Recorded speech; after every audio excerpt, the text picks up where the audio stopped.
President, colleagues, over 300 massacred Ukrainians lay in a mass grave in Bucha.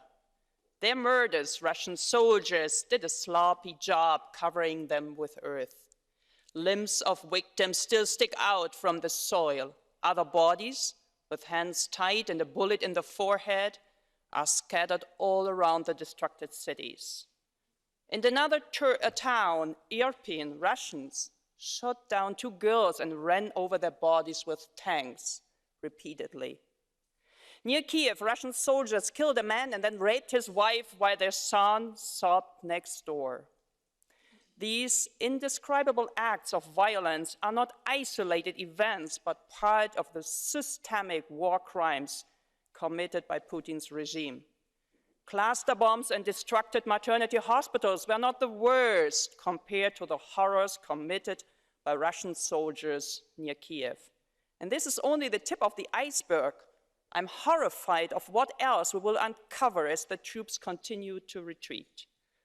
The deliberate killings of civilians are no accident. It has an ideological basis deeply ingrained in Russian society and propagated by Putin himself.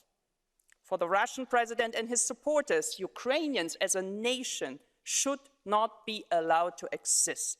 For them, Ukrainians who disagree with that is a Nazi and needs to be eliminated.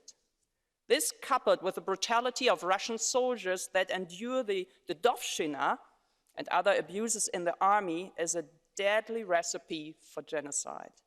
Ukrainians have only one choice: either stand up for themselves or die as a nation. We too have a choice. We either betray Ukraine by watching frozen in fear, or we do everything possible to save this brave nation and also bolster our security. The correct choice should be obvious to everyone. As Putin is preparing a strike from the east, Ukrainians urgently need all kinds of defensive weapons. Anyone delaying the delivery unintentionally becomes an accomplice of the war crimes. Economic sanctions must escalate.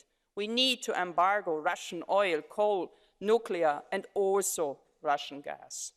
Every cent going to Putin's bloody regime is a cent too much.